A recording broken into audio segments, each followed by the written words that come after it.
എല്ലാവരും വയസ്സാവും. അപ്പോൾ ഈ ചെയ്യുന്ന ആൾക്കാരും ഒരു ഏജ് എത്തിക്കഴിഞ്ഞാൽ അത് അനുഭവിക്കേണ്ടി വരും. അപ്പോൾ പിന്നെ അവരോട് പറയാൻ കൊടുക്കുക ഏറ്റവും കൂടുതൽ പറയാൻ കഴിയുന്നത് അതന്നെയാണല്ലോ, നിങ്ങളും വയസ്സാവും.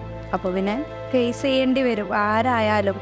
നമുക്കൊരു ഗ്യാരണ്ടിയും ഇല്ല നമ്മളെ മക്കൾ നമ്മളെ നല്ല രീതിയിൽ നോക്കുന്നില്ല, കാരണം ജനറേഷൻ മാറിക്കൊണ്ട് നിൽക്കുകയാണ്. സോ നമ്മളെ പേരൻസിനെ ഗ്രാൻഡ് പാരൻസിനെ നല്ലോണം നോക്കിയാലേ നമ്മളെ മക്കൾ നമ്മളെ നല്ലോണം നോക്കുള്ളൂ.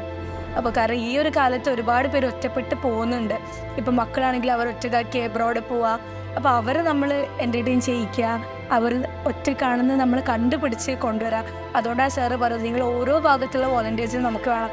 കോഴിക്കോട് തന്നെ 3000 വോളണ്ടിയേഴ്സ് വേണമെന്നാണ് സാറിൻ്റെ ഒരു ഇത്.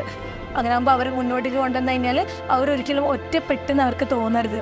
അപ്പോൾ അവർ എൻ്റർടൈൻ ചെയ്യിക്കുക, അവരുടെ നീഡ്സ് നമ്മൾ നിറവേറ്റി കൊടുക്കുക.